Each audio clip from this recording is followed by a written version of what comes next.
Hello. Before we begin today, I would like to start with an acknowledgement of country. So I would like to begin by acknowledging the traditional custodians of the land on which we meet today, specifically the Wurundjeri people of the Kulin Nation, where our stream host Magenta Sheridan is situated, the Bidjigal people whose land our guest Samuel Luke is on today, and the Wongol people whose land I'm speaking from today. I would also like to pay my respects to elders past, present, and emerging, and extend those respects to any Aboriginal or Torres Strait Islander viewers who may be watching this presentation today. So hello, I am Claudia Chinyere Akole.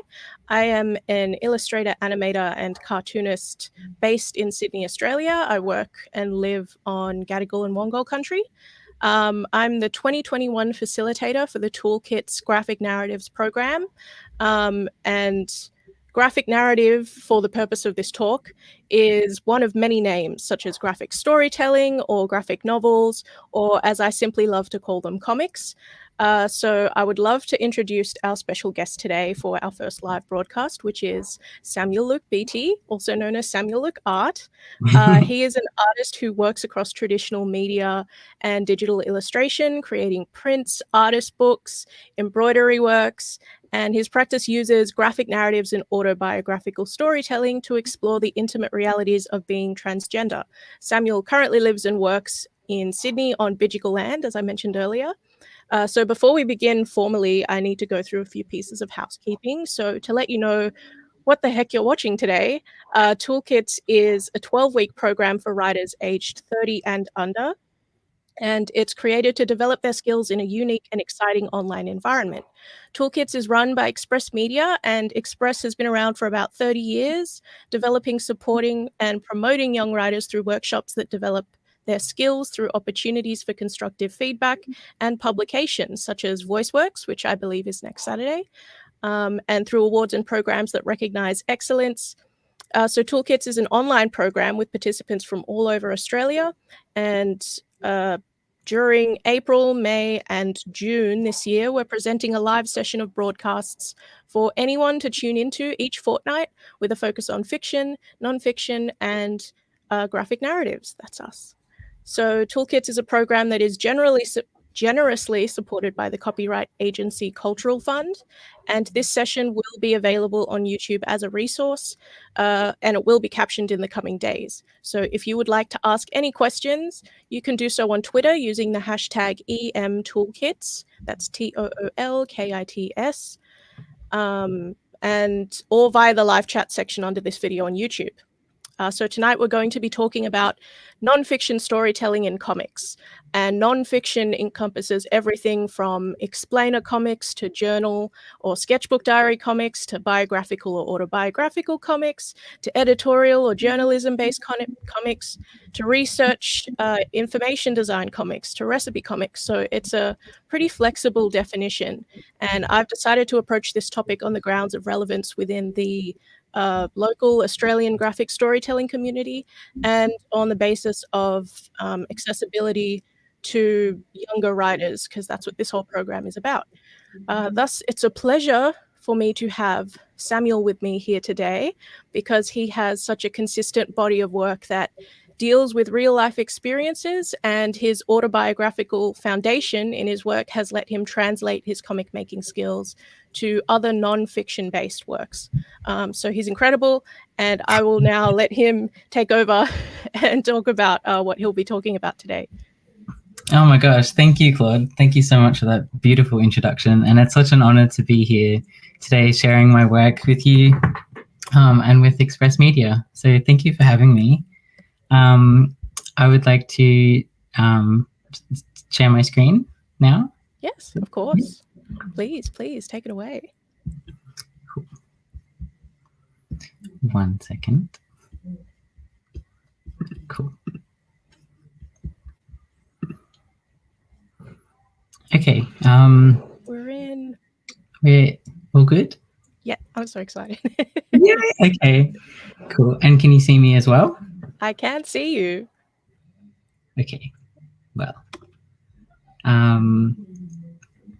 So I would like to just give a a little brief background on my art practice and my art style before I got into comics.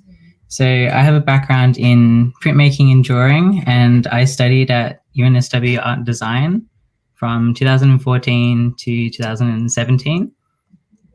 And during that time, that was also around the time I was coming to terms with my trans identity and coming out to myself, and also different social circles and just navigating all that. And so I created a lot of self-portraits during my study at COFA, and I created a lot of busts, so just from the shoulders upwards, as at the time I was really uncomfortable with my body and didn't really know how to address those feelings yet. And so I created these characters as like a safe way to share these like intimate feelings, but also kind of distance myself at the time because I wasn't quite ready. And so a lot of these portraits have a lot of symbolism and metaphors that explore trans analogies, often with like the duality of identities. So in these screen prints, you can see I've used like constellations, like the Libra for like balance, and then the Gemini of the twins, about like how identity can be like multifaceted, and like as you grow and learn more about yourself. And you can also still see a lot of these kind of themes in your current work as well. So it's not like you just discarded it. Like I can definitely see the perfect path leading to where you're at now. Yeah. Thank you. Yeah, so and then this was about my third year in university, and it had a little bit of a shift with like the mood and the tone of the pieces, but as you can see, I was really just doing like the same thing over and over again with the bust portraiture. And I would still explore metaphors of like feeling like out of place in my body with like body fragmentation, and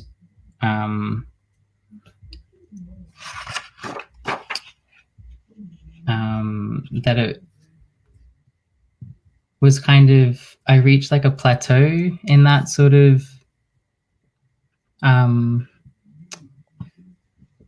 like with using that kind of imagery.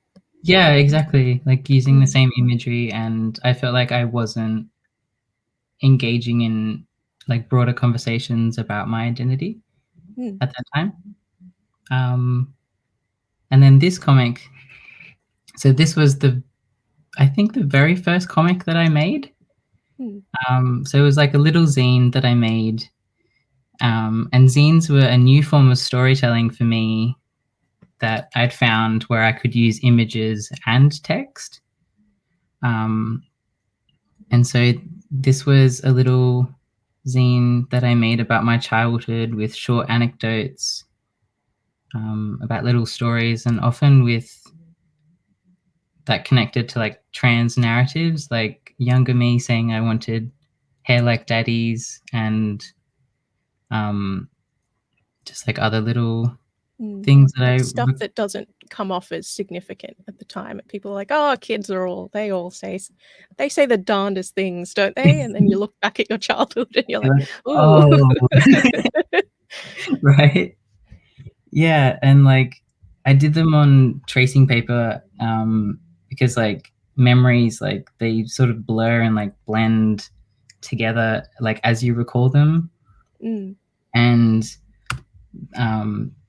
the way I recall my childhood is like kind of strange at times, because I felt the most affirmed in my gender when I grew up like as a tomboy.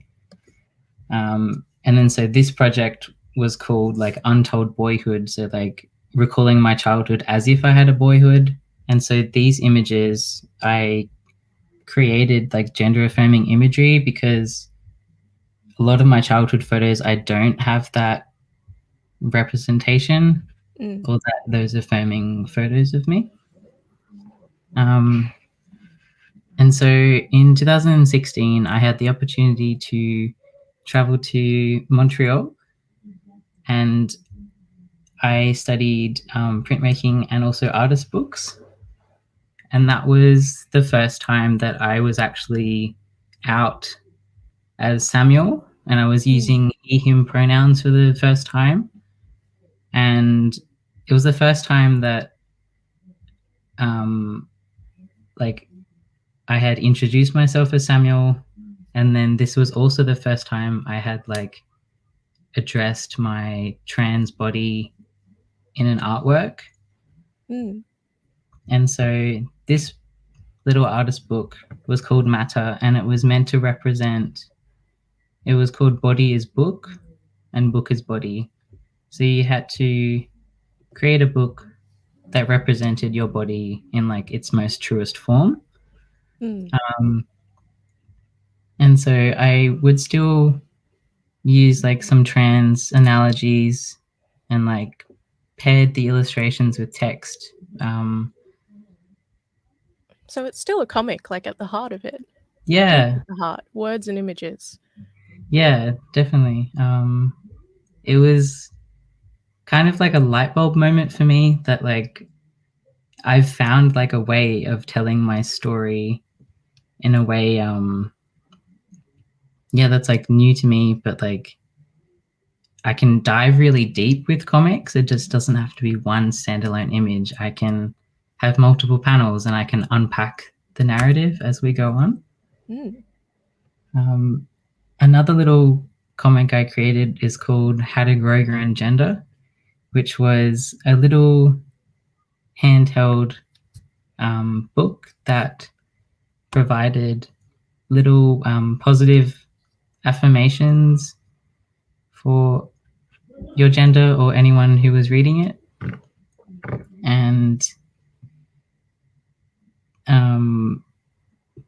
to just reinforce that like your gender is something to be cared for and like nurtured, and to like validate anyone who's on the journey of discovering their gender. And so I think I mentioned, I feel like this is a good point for me to cut in, but I mentioned to Samuel while we were discussing this talk that a lot of that I've seen a lot of representations of the concept of growth and the concept of exploring as a flipped literal topic that a lot of trans artists explore. And my first thought was that a lot of traditional art criticism would probably consider that a bad thing and consider it overdone or overused, but I don't. And I remember I wrote it down because I had a moment of revelation at 1 a.m. And looking at Samuel's work made me realize why I don't subscribe to that that kind of train of criticism. And that's because lessons I've learned from art are not lessons I can begrudge others from learning. That's a really fancy way of me saying that I think one of the great things about comics is that it kind of gives anyone the agency to create work that addresses the way they navigate the world or things that are important to them. And if something seems, especially in a time where we're finally seeing kind of a surge of trans people being able to make art themselves and represent themselves and not have to rely on outside forces, it's good. Like, even if there is a lot of overlap and even if a lot of people are going over the same themes, that's a really good, like, reaffirming thing. And I think, like, it's not the kind of thing you can compare to kind of any art movement or just like any kind of, oh, when all people draw the same things, then that's bad. Because it's not. Like, it's fine if you empathize heavily with the way that other people are representing things in a like real life autobiographical sense, it ain't bad. Yeah. Yeah. And like, I think I said this to you, but like we can really never have enough trans representation. So Yeah, absolutely.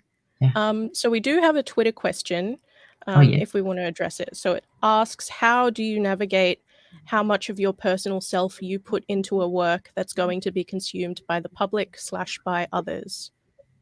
That's a great question. Thank you for asking. Yes, thank you. It did take me a long time to be comfortable addressing like such intimate details about my gender, like even in my own work. And then, yeah, it took me longer to share it with the public. I think what the switch happened for me was when I noticed I really couldn't find trans art that like explicitly showed what I was going through.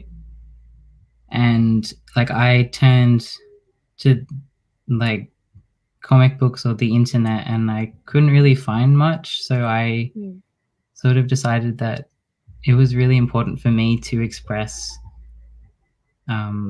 like, no matter what hardships I was going through, to like provide that representation in hopes that someone else could feel less alone. Mm. Um, And essentially, yeah. this is a question I've thought about a lot, and I think we've even had like random Instagram messages about it at some point.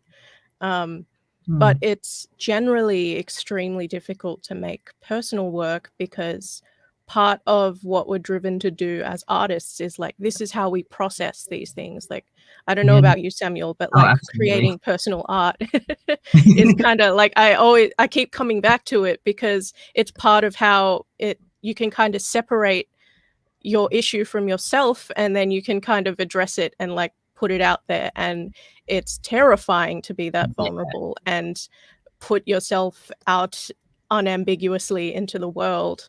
But it's as terrifying as it is, it can be equally as rewarding when people respond in kind to it and when people resonate with it. And it's it's I find my motivation when I create personal work is that I feel compelled to do it anyway.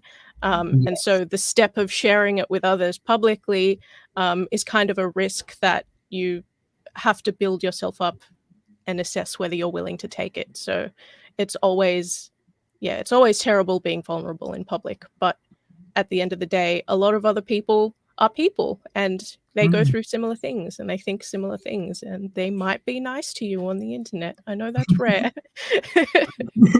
but maybe, just maybe. Yeah. And for so this comic that I made was called, it was very much a response to like an accumulation of my previous works. And this was for my honors year. And it was called How to Be a Gender Explorer. And this was created as two graphic narratives. And I used the visual metaphor of space exploration for gender exploration. And the fact that it was in outer space gave it the setting to be like free of almost like any judgment, and also have the endless possibility to explore and like become Like anything. space almost intrinsically implies a need for exploration. Like, Yes. what's out Yeah. there? And yet it's like still grounded in the reality of like my trans experience. Mm. Um, and a lot of these comics, I talk a lot about like a future body Mm. and like an imagined future body. Um, and yeah, these were a lot of like journal entries that I'd like put together, and also the comic panels, like allowed me to unpack the narrative, but also the pages can stand alone as their own moment. And this character that is just like drifting and floating through space, it's like in this alternate space almost of the mind, and it's trying to come to terms with like who they are and where they want to be. I should have given, I'm sorry. I do apologize. I was going to give a content warning that the images and the comics that I'll be showing deal with gender dysphoria, also body dysmorphia, also feelings of isolation. So I will continue. Yeah. So viewers, be aware, and if you need to, you can tab out or mute the video for a bit. But yes, please continue.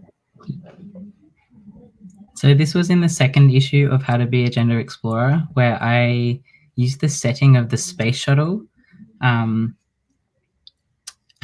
explore like the intimate daily life of being a trans person, and navigating like the public and private aspects of being trans. So, and often things that people don't really talk about, which I felt was really important to address in these comics. And how this like the space shuttle is a vessel of transition through space, but also how my trans body is also a vessel of change. And how I was like preparing for this transition, but I wasn't able to transition for several years, and there was this longing to transition that I'd been preparing for so long, that I had this like imagined body for so long, and then how do you live up to that in reality, and how do you even begin to navigate life? And so moving on from this series, which was a full year thesis like research project, I eventually was able to have top surgery, and which is like a huge contrast to my previous comics, because these illustrations use real photos of my body in recovery. Obviously, like not the first one. I didn't have it. Someone's in the surgery room. Just taking a selfie. The second image is like my pre-op chest, and then those are the real markings that my surgeon drew. And this is huge, especially considering like the whole build-up of a lot of your work over the years is like about this future body and like thinking conceptually about yourself, and then being able to actually refer back to yourself, like come in a full circle. That's crazy. That sets my little artist heart on fire. Oh, thank you, Claude. A lot of the imagery here I used, like I had repeated some things. So like with the window, also like looking at my reflection for the first time, and then this future body that I have now become. So and like the present body. Yeah, exactly. It's all these like parallel narratives of like these previous imagery is like now current, and that's like who I am now. And this comic, which I created for Read to Me, at Knox Street Bar in Chippendale in New South Wales, was created to be read in front of a live audience.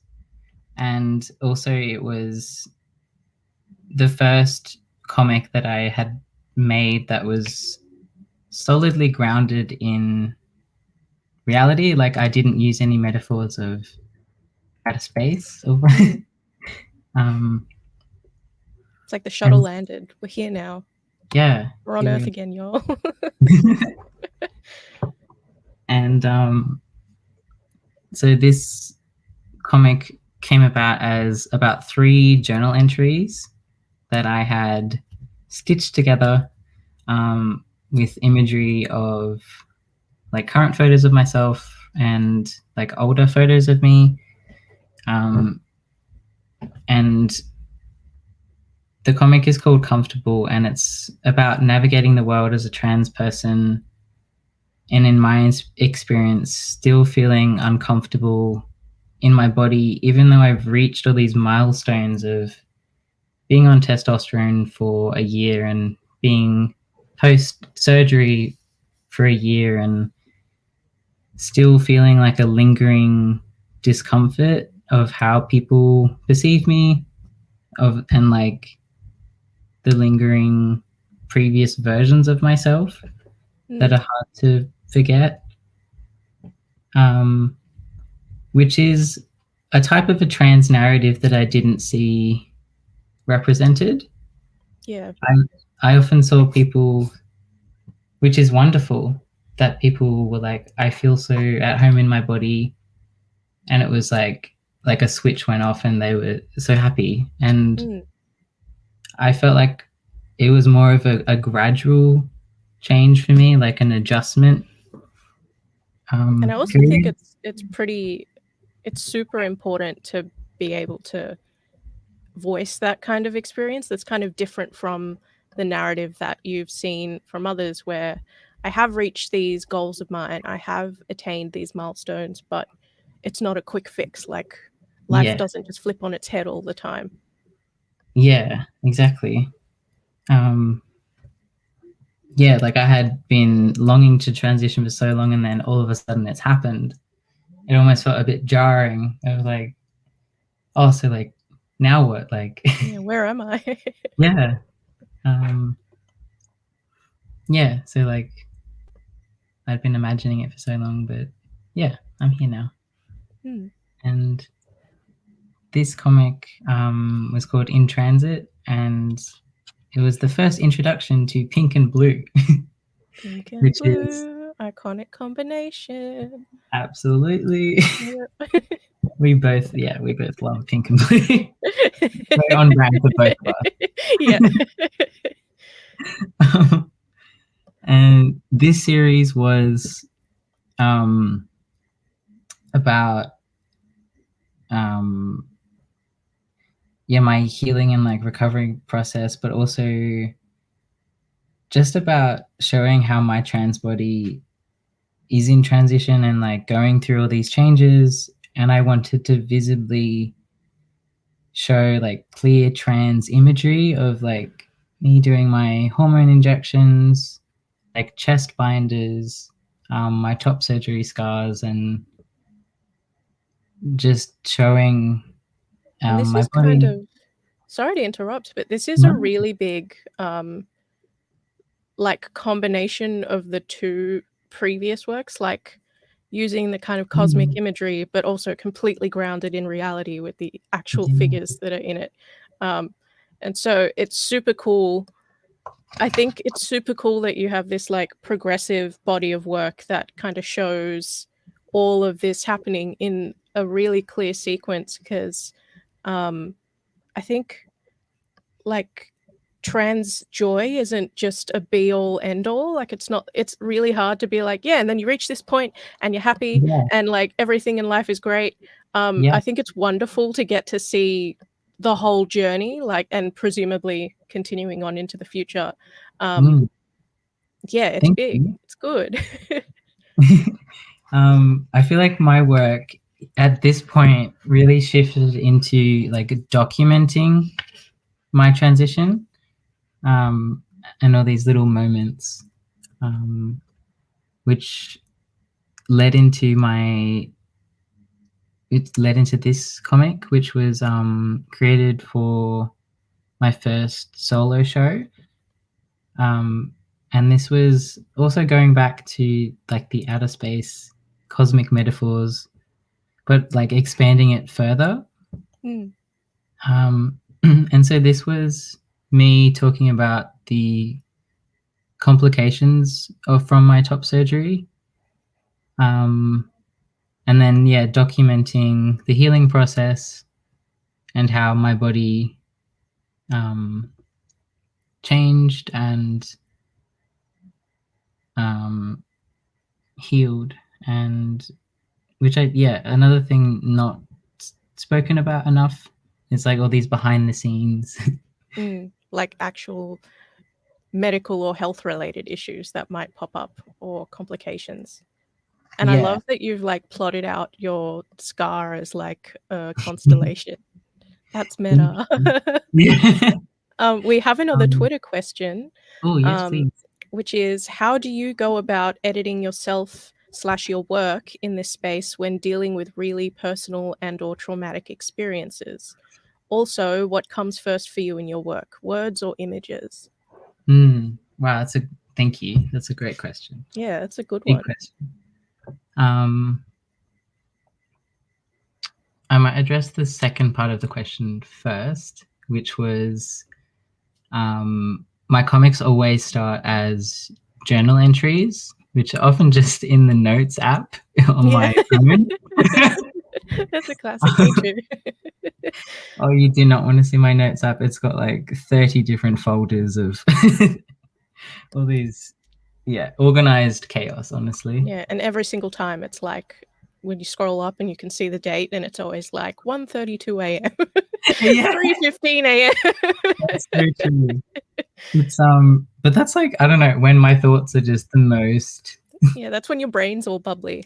I Yeah. saw a lovely post once about someone being like, "Why do you get so anxious at night?" And someone showed a really shitty drawing of like a little figure and there's liquid inside them halfway, and then when they're lying down, the liquid is up in their head now because they're sideways. Oh no. So that's what it feels like. Yeah. This is the brain juices. The Nice. brain juice, it's in there now. Sorry if that didn't. The first. So they start as journal entries where it'll be like creative writing. So I'll think about what I want to say about maybe my scars have got all these points of like scar tissue, and then I think, oh, that's like a constellation of stars, and then it's hard to explain my process, but Yeah. I'm kind of similar in that I did a parallel narrative exercise with our toolkit's graphic narratives participants last week. And so while we were doing that, I was kind of explaining that a lot of my comics will start as writing, and often I'll try and approach it in the first word vomit stage, as I call it, which is where I just write it out, like get what it is I'm thinking about out of my head without thinking about how it would edit together, if it makes any sense, just write it, get it all out, and then after that, go back to that, edit it if you need to, pick which parts are actually significant, and then try and plot how you would like put that into a comic and how you would visualize those things.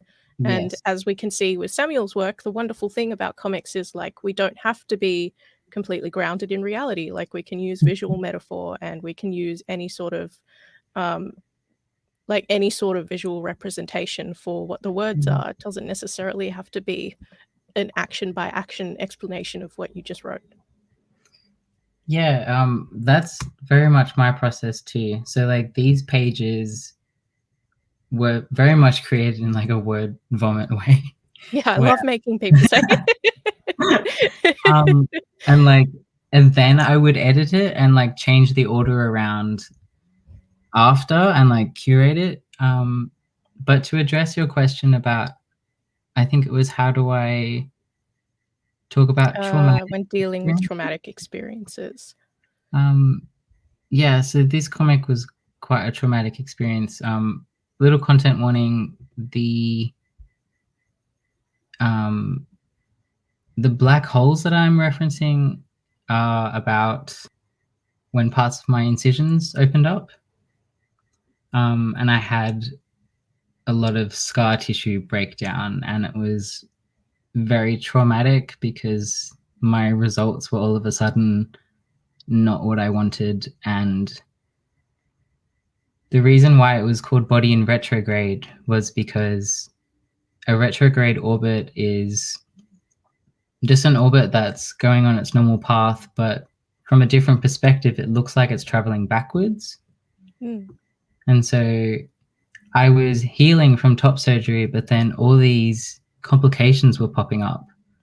And I had like reversed back into the healing process, and I felt like I was going backwards, and things were getting worse.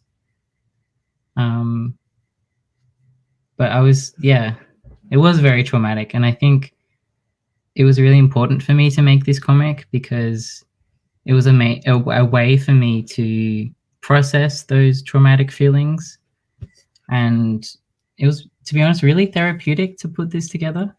Mm. Um, And it's sometimes, I guess, a lot of art making when it's about anything personal is usually cathartic because you'll tend to think yourself in circles, especially when you're thinking about something traumatic that like you're not necessarily like you don't even know how to start a conversation with other people about it. So starting that conversation with yourself, with your own work is kind of, yeah, just usually a really nice outlet. So it seems really hard on the surface to create personal work like this. But again, I assume Samuel's really similar to me in that just the little artist brain is like, "Ooh, how do I process this? Gotta yeah, get this on paper, I guess." to make a comic. Yeah. Yeah.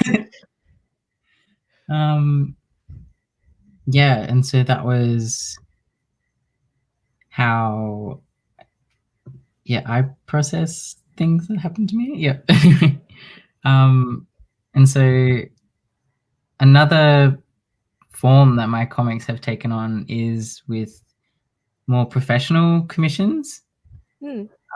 So this was part of a commission that I created for Transhub with Acon.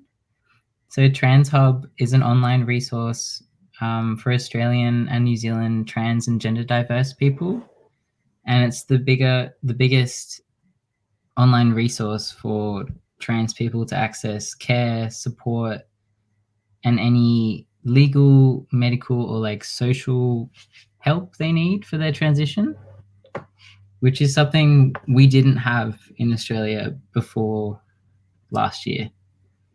Wow. Yeah. That's crazy. And so Transhub really acts as almost a blueprint and just a way to navigate your transition with so much more ease and like And without being alone, which yeah, is the huge. community and the support is right there, and it's so incredible. And so Transhub,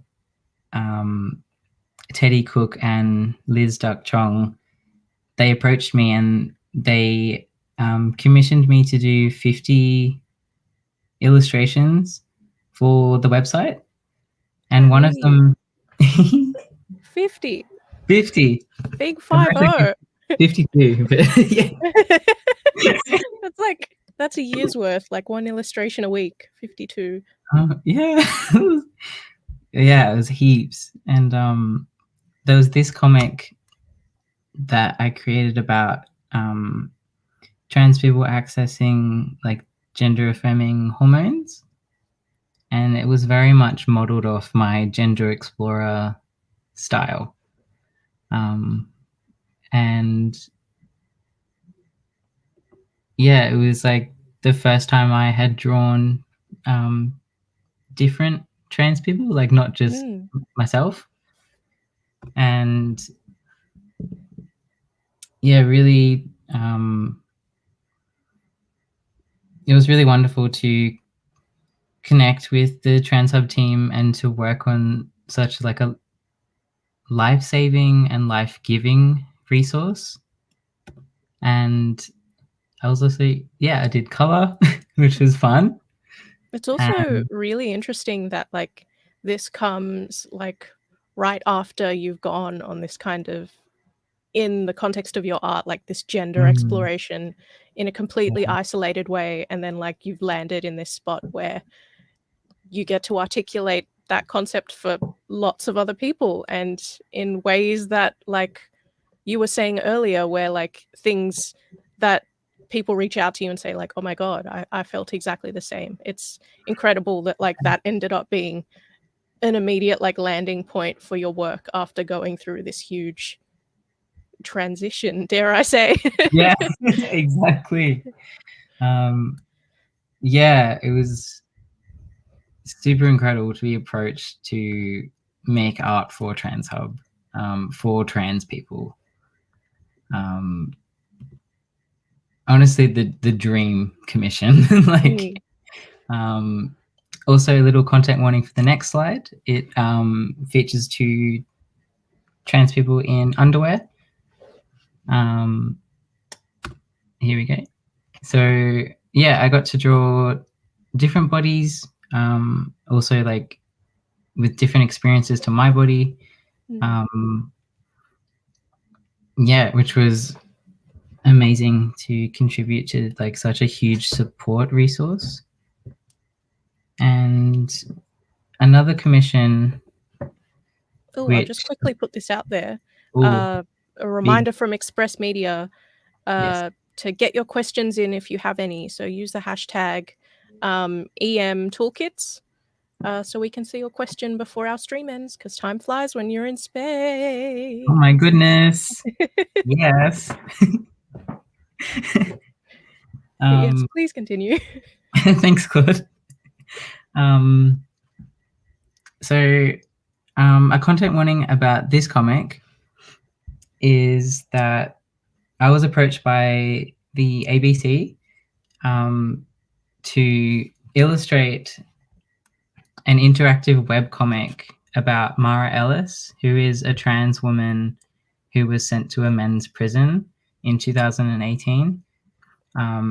These illustrations I created last year, and this story was incredibly confronting and had really heavy content, and it was really different for me to be telling like someone else's story. But I feel that as a trans person, I had an insight into what her trans experience might be like, but I still need to do this commission. I needed to bring a certain sensitivity to the issues that Mara faced in prison, and that it was incredibly confronting for me to deal with, and all the other trans and gender diverse people who are in the wrong prisons. And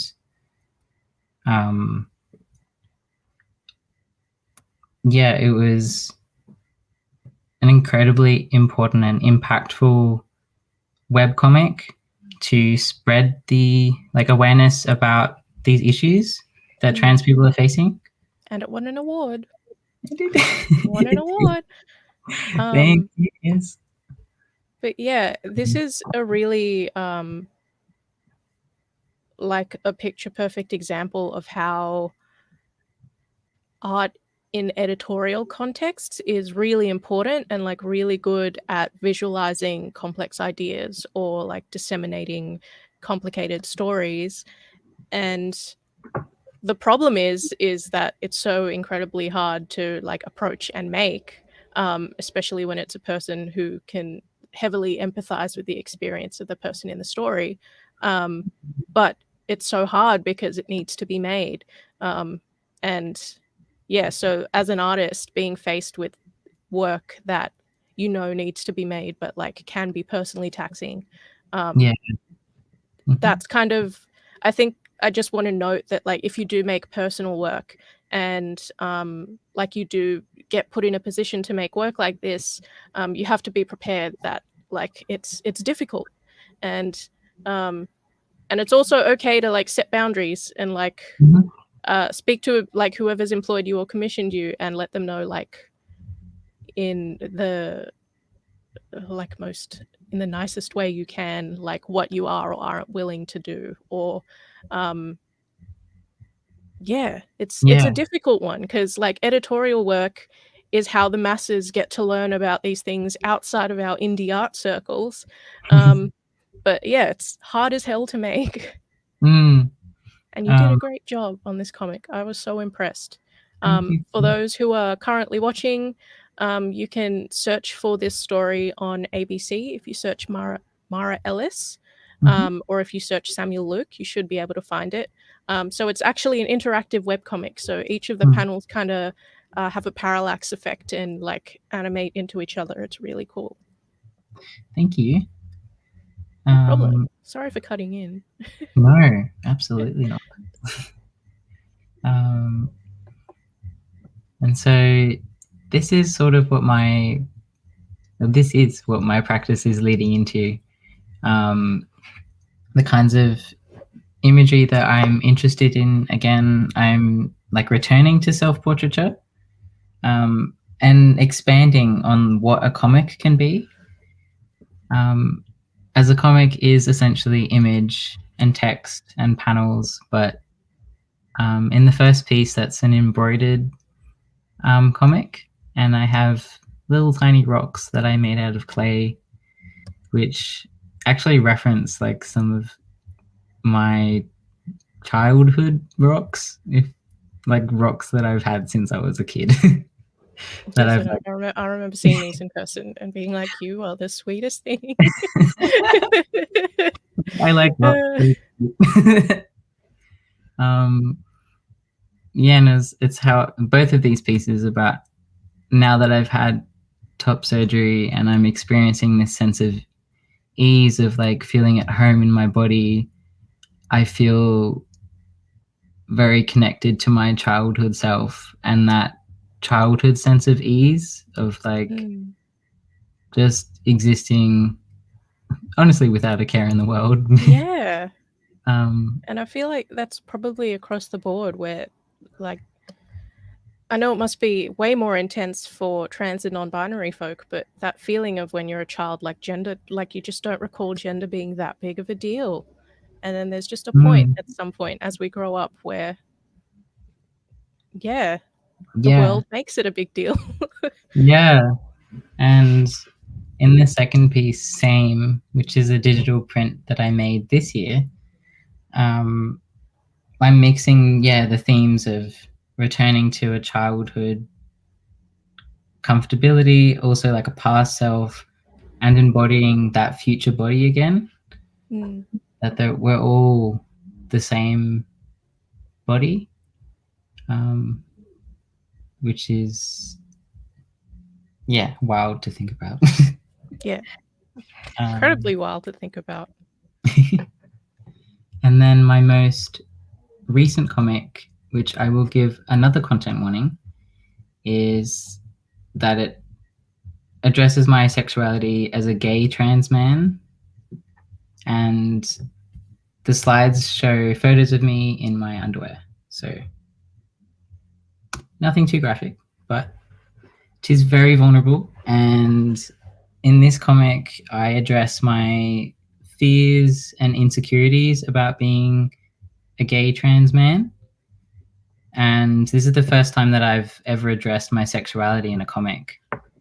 And in this comic, I use photos of myself that I've drawn, and then the way that I've placed the text is like guiding the viewer to look at my body. Yeah. And it's almost perfectly in, like, the perfect, like, when you what's the word, like, academically learn about how people in Western countries in particular read a comic, the second slide in particular is like the perfect reading order for that. So it's kind of ironic to be put in this kind of voyeuristic position where we're like looking at you with intention and Yes. your words are guiding us. Thank you. Yeah. The second piece is, yeah, probably the most vulnerable piece of art that I've made, because it's very direct in what it's saying. And if you compare it to the first image that I shared with everyone tonight of just like a character drawing of like a face and shoulders, not addressing the rest of my body, this is exactly the opposite of that. Yeah.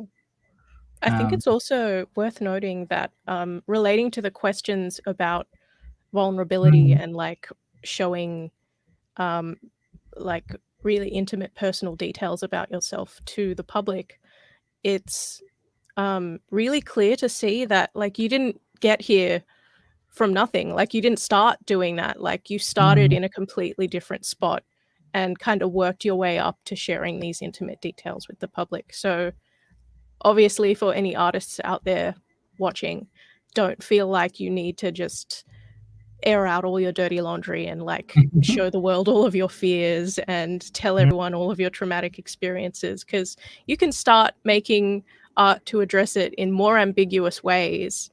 And you don't have to make it really explicit unless you want to.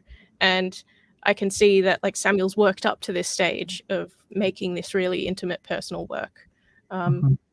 Yes, it's just really evident in your practice is what I'm trying to say. Thank you, Claude. Yeah. I think that was all that I had to share. That's everything. So we have like 9 minutes left on the stream. So I think this would be an apt time for anyone who has questions to like get them in before we disappear. But yeah, in the general, I guess we can just quickly talk about everything we just talked about. So I think on the topic of kind of non-fiction storytelling in general, the reason why I thought of Samuel as soon as I thought of this topic when I was writing my outline was because a lot of the skills that you create and develop when you create autobiographical work ends up being skills that you can easily translate into pretty much any other form of graphic narrative kind of comic making. And like that's really evident from the work that Samuel's done, where like his personal work has led him to directly making work that's related to his lived experience, but is representing other people. So I think I kind of wanted to bring Samuel on and like have him talk about his work, because I think it's a really inspiring reminder for everyone that like we're finally living in a time where we can make our own seat at the table and we can make work that we wanted to see for ourselves, because there are people out there who also wanted to see them. But yes, we've got some questions streaming in. So we've got, what tools do you use to make your comics? Like a tablet, Photoshop, pencil, paper, etc. So my earlier comics, so the Gender Explorer comics, were done with pen and pencil, and then I scanned them and then like colored them on Photoshop. But now for my big boy comics, like these ones were created with just a drawing tablet and with Illustrator. And then the gay boy comic was created with a graphics tablet, but on Photoshop. And I like the grainier texture. Love a bit of grain. So basically mixed bag is your answer. Yeah. Like yes. Everything from traditional, and now you've kind of transitioned into more digital work as well. Yes. Question, any tips for newbie comic makers?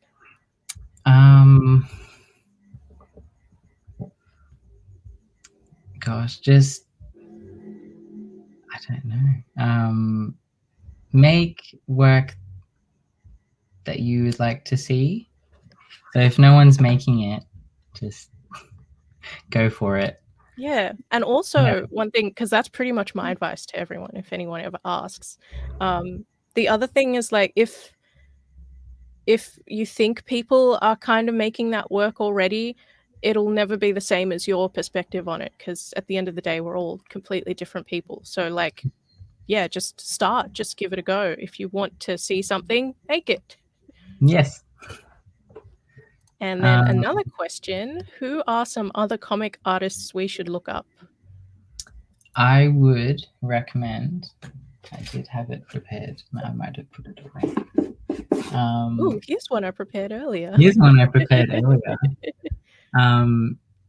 Gumballs by Erin Nations is a 4-part comic series, and it's about, so Erin is a trans artist based in Portland, Oregon, and this was the first comic that I had ever seen addressing like trans masculinity and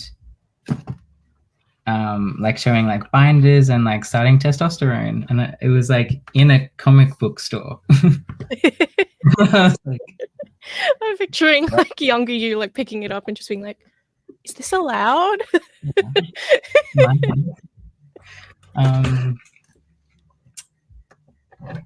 Yeah, that was. I have a bunch. I'll quickly grab some from my bookshelf.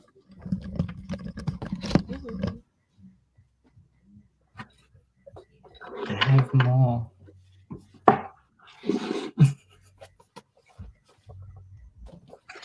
While Claude is preparing her comics, I would like to share Alison Bechdel's Fun Home comic,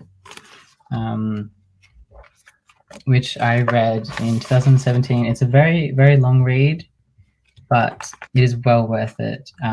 Talking about family, grief, and I just became so tiny. So this one's a non-fiction one that I really recommend. This book kind of changed my life. It's by Uli Lust. It's called Today's the Last Day of the Rest of Your Life. And she's written a huge graphic memoir about her being 16 in Belgium, and then being a little like punk teen who ran away from home with her friend when she was 16, and they just crossed the border into Italy and were basically just like homeless and backpacking for like a year. And so it's both like a really liberating tale about just wanting to be young and independent, but also like really harrowing. And she talks about a lot of like negative experiences like harassment and assault and whatnot. Another nonfiction, Still Alive by Safa Ahmed. Wait. This has just come out, and so this is Saf's graphic novel. We're matching graphic novel about Australia's immigration detention system. And so it comes from both an autobiographical perspective of his own work with the Refugee Art Project, and how he came to meet some of the people in our detention system, and then talks about their stories and their experiences. And then a last one, which is fiction, but this is a great queer artist that everyone should get to know, Jeremy Cerise. So he's a American, he's kind of a mixed bag. He's an illustrator, a comic artist, and I think he teaches comics, and he just draws the most incredible, intimate images ever. And this is so far his only published like paper book, which is called Curveball. And so this is like a fiction about kind of about a breakup, I guess. But yeah, he's a great artist. You should check out. And then other Australian artists like Meg O'Shea. Whoops. Sorry, please excuse my alarm. Where's my button? There it is. Meg O'Shea, she's an Australian artist. She makes a lot of great non-fiction comics. Sarah Firth makes a lot of wonderful, she's a graphic recorder by trade, but she makes a lot of like little comics and like graphic sequences, especially about like thought and processing and like internal, just like the woes of navigating society in your own mind. And yeah, I think my alarm was like, hey, the stream's got to end. No. So unfortunately, I think we have to wrap up. So I have a bit of housekeeping before we leave, but first I would love to thank Samuel for joining me today and Thank being our you. lovely first guest artist. I would also love to thank the audience for watching and for sending in your questions. And I want to give a reminder that this will be available on YouTube and it will be captioned in the coming days. So if you'd like to revisit any of tonight's conversations, you can refer back to this same YouTube link and it should just be a video. A little note that on the 20th of April, which will be a Tuesday, at 6 p.m., our nonfiction facilitator, Stephen Pham, will be joined by Mia Nee for the next Toolkits Live, and that will be Living as Research. So you can tune in on the Express Media YouTube page, same place, same time, except on the 20th. But yes, again, thank you, everyone. Thank you, Samuel, for coming. Thank you for having me. Thank you, everyone, for the great questions. And thank you, Claudia, for having me here in the great chats. Yeah, it was a good time. But yes, thank you and goodbye.